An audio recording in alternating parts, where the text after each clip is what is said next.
Follow-up questions for Community of Grace on October 5th, 2025.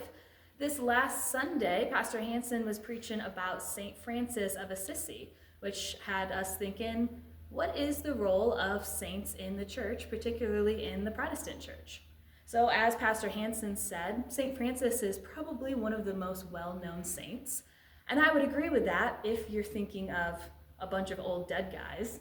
I've got some of my books from when I was in seminary. This is Hansen's book of St. Francis, and we've got St. Benedict, St. Augustine, some other ones. But if we're thinking more modern day saints, I would say one of the most well-known saints would be Mother Teresa. Today, October 7th, is actually the anniversary of the day that Mother Teresa was given permission from the Vatican to begin her ministry, the ministry that would become the Missionaries of Charity. These are some of the older saints that we think about and talk about when you kind of think of your classic Catholic saints within the church. So there's classic Catholic saints, of course. We have a few other folks that we celebrate in this church. Mr. Rogers, he's sort of a saint to us, a Presbyterian minister who has passed away.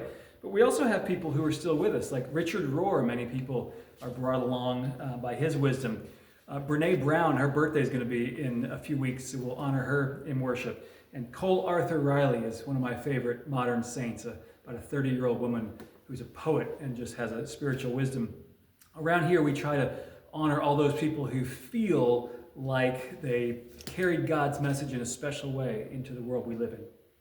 So as I said, when we think of saints, we often might think of the Catholic Church, because anyone who grew up in a Catholic tradition knows that that tradition likes to pick certain individuals. They have their list of saints. There's certain rules that have to be followed to become a saint, such as living people don't become saints. In the Protestant tradition, however, the tradition that the Presbyterian Church is part of, we have more of an understanding that all of us are saints. Everybody in the family of God is a saint. We are all people who carry on this mission that God has put into the world. We all do this work together as people serving in the church and loving one another. Thank you for your questions.